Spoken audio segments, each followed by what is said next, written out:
Donc, je disais, je vais incarner un responsable financier qui utilise la solution Design for Express et je vais vous montrer ce que ça peut lui apporter en vision globale de son business et surtout en temps réel. Donc là, je suis sur ma page d'accueil. Je vois mes indicateurs principaux sur la première ligne. Et du coup, j'ai déjà une première vision globale. Mais moi, j'aimerais avoir une vision un peu plus détaillée. Donc, je vais cliquer sur mon premier indicateur. Et mon premier indicateur, c'est pour 1 euro consommé, combien l'entité a généré sur l'année en cours. En haut à gauche, c'est 1,20 €, mais aussi par mois. Et je vois par exemple que mon mois d'avril, la société a consommé 1 euro, mais elle a généré que 93 centimes.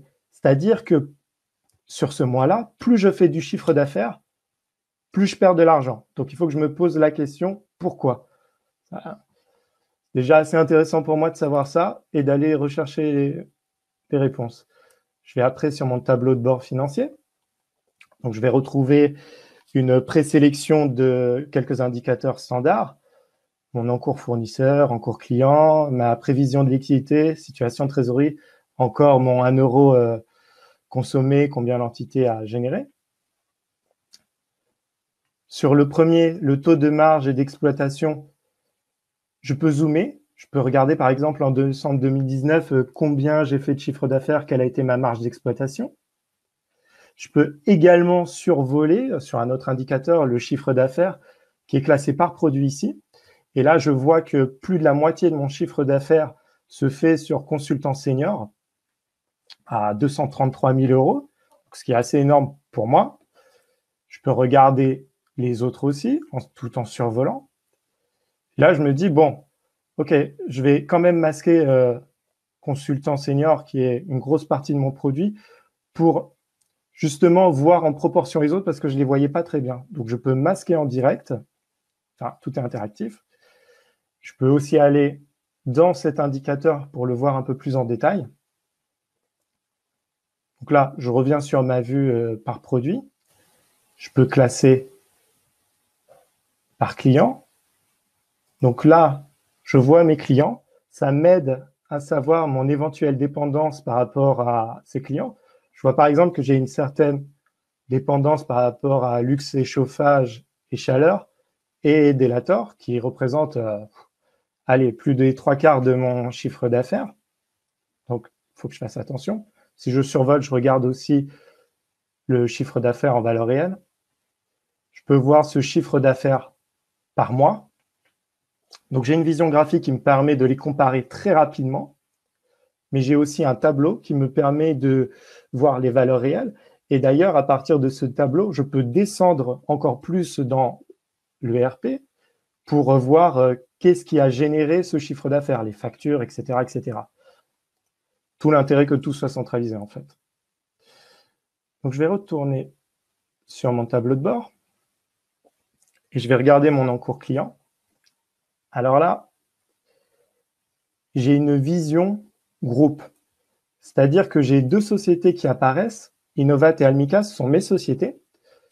Mais je peux avoir une vision groupe et je sais que j'ai un encours client. Actuellement, j'ai 565 000 € qui sont dehors et je vois en rouge les montants qui sont en retard et en bleu les montants qui ne sont pas encore échus. Je peux survoler encore une fois pour voir si je le détaille.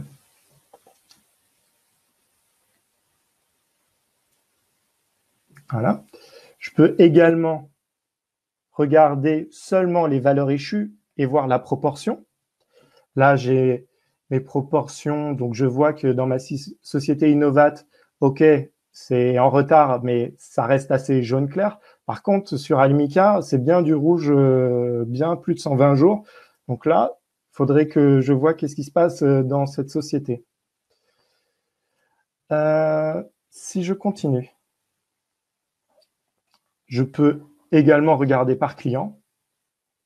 Et par client, là, je retrouve mon client, luxe et chauffage. Comme je disais juste avant, c'est un gros client, j'ai une bonne dépendance par rapport à lui. Il a un peu de retard, c'est du jaune clair, Mais quand même, le volume est important. Donc, il va falloir que je surveille bien ce client. Donc, je peux masquer, par exemple, un 30 jours, je me dis, je ne vais pas regarder plus que ça par rapport à ça. Et je peux relancer éventuellement, etc. Mais ça sera dans la deuxième partie où je vais vous présenter le suivi de trésorerie dans Design for Express. Donc voilà, je te laisse la main, Bertrand. Merci Sullivan. Donc encore une fois, si vous avez des questions, besoin de précision, n'hésitez pas à les noter, soit avec vous, soit dans le chat. Là, on y répondra à la fin. Nathalie va nous présenter une partie moins financière, moins responsable financier, mais plus administration des ventes. Et donc la partie facturation que vous pouvez avoir demain. Vous voyez mon écran. Oui, a priori. On le voit bien. Donc, moi, je travaille avec Sullivan en tant que responsable d'administration des ventes. Et donc, aujourd'hui, l'idée, c'est de vous montrer un petit peu ce que propose Design4 par rapport à cette administration des ventes. Donc, je vais être sur un principe relativement similaire où j'ai un tableau de bord avec des indicateurs, avec des couleurs plus ou moins satisfaisantes par rapport à mes objectifs.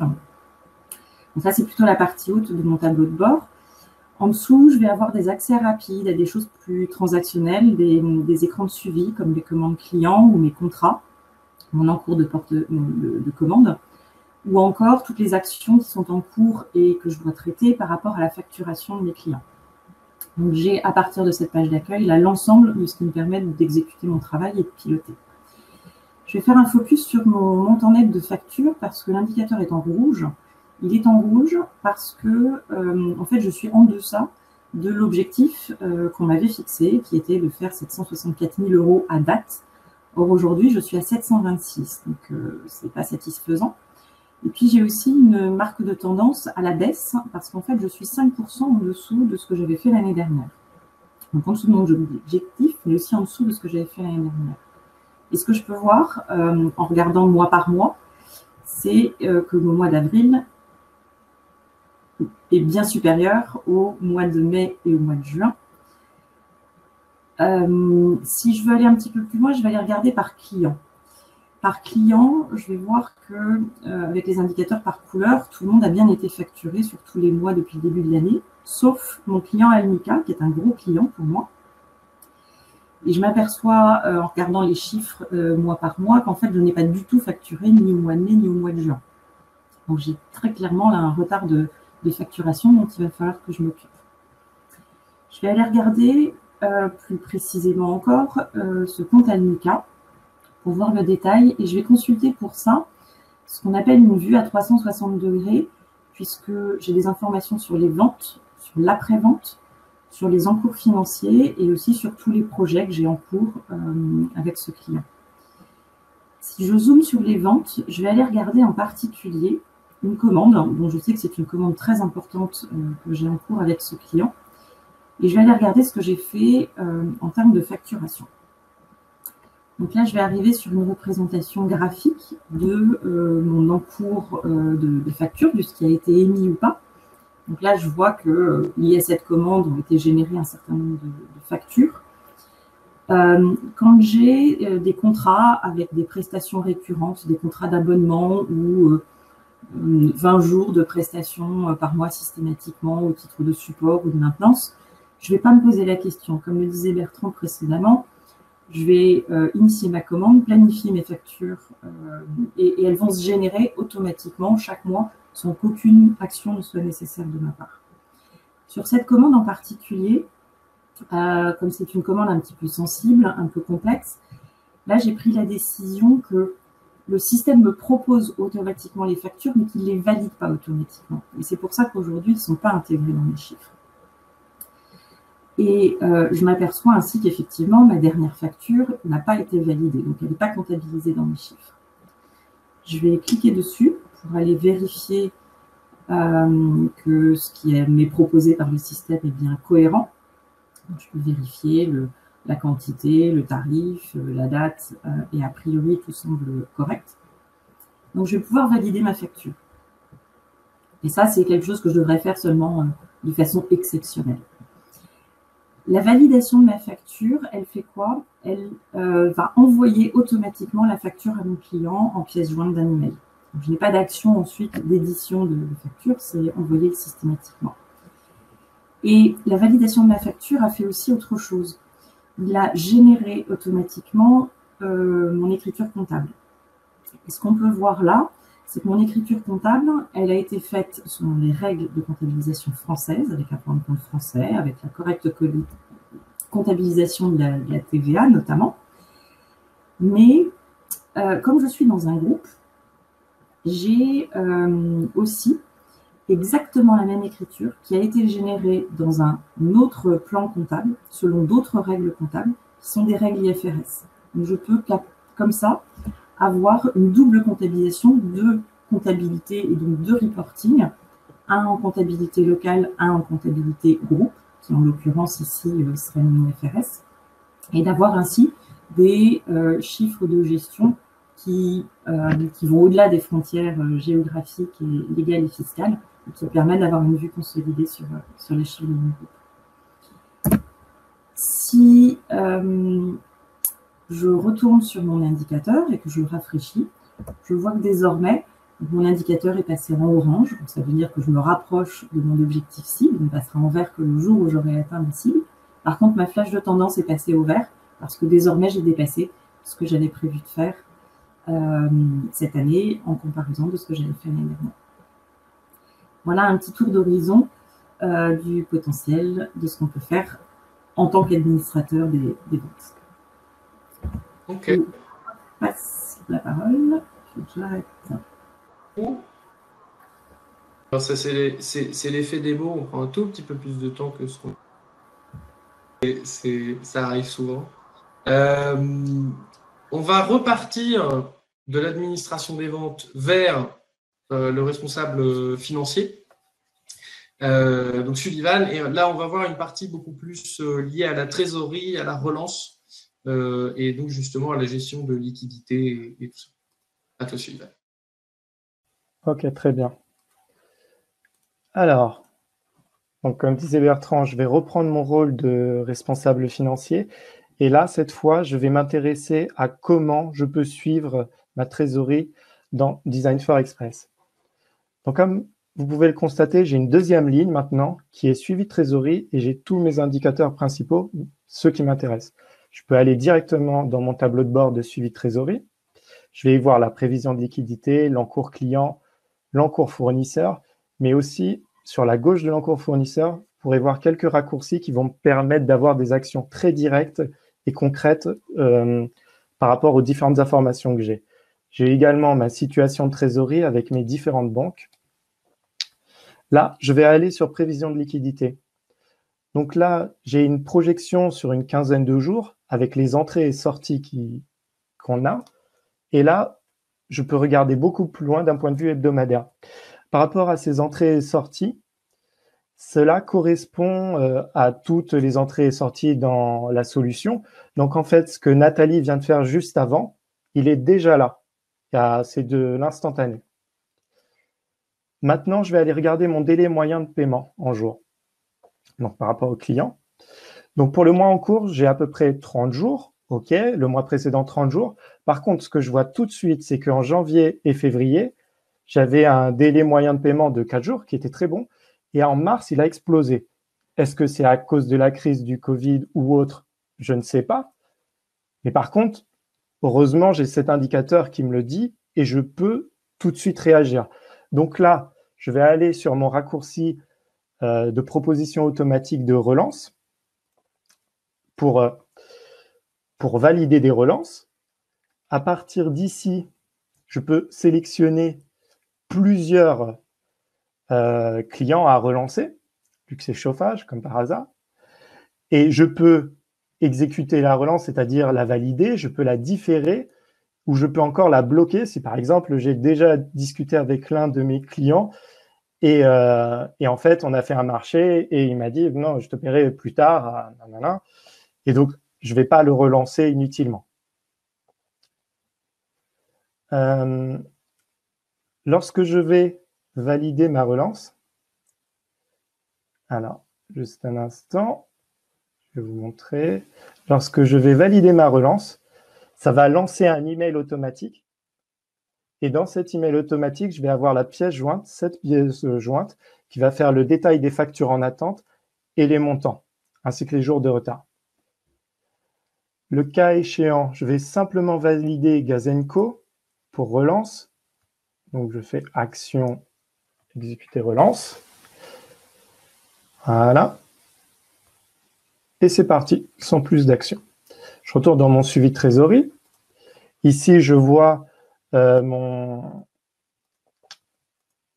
raccourci qui me dit que j'ai 3 propositions de relance en attente. Si je rafraîchis le raccourci, il me dit que j'en ai plus que 2, ce qui est normal. Je vais maintenant aller voir les encours fournisseurs. Alors, les encours fournisseurs, je peux voir ce qui est non échu. Je peux voir un peu le détail de ce qui est échu et à peu près le montant. Enfin, en fait, non, c'est exactement le montant en retard par jour. Je peux également regarder ce montant de manière graphique, mais par client.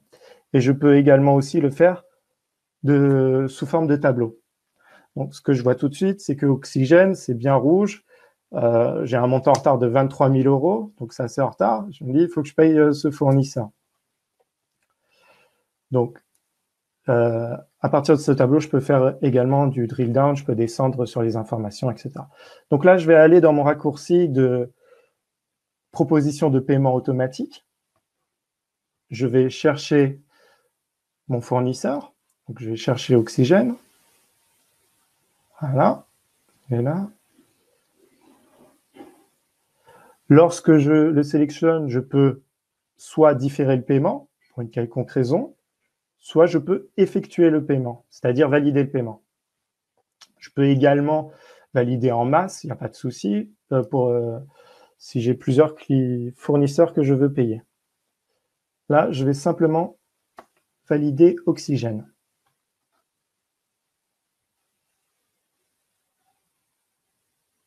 Très bien. Je vais retourner dans mon suivi de trésorerie. Donc là, je vais rafraîchir les propositions. Donc, je vais passer de 14 à 13, pas de souci. Et idem, pour mon graphique en cours fournisseur, je vais le rafraîchir et je vais passer de 87 000 à moins 23 000, c'est-à-dire 63 000. Et on voit bien que dans le graphique, ça a changé également. Voilà. Donc maintenant, je me dis très bien, je veux envoyer un fichier à la banque pour faire ce paiement. Donc, je vais créer ce fichier. C'est un fichier XML au format CEPA, donc qui est reconnu par toutes les banques européennes.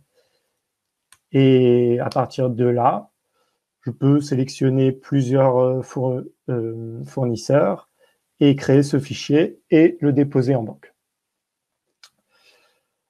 Alors, ce qui est intéressant dans ces différents scénarios, c'est qu'on voit que je peux créer des processus d'approbation et faire des workflows qui sont cohérents. Mais surtout, je peux avoir une gestion proactive et en temps réel de ma situation, de mon suivi de trésorerie. Donc, voilà, ce sera tout pour la démo.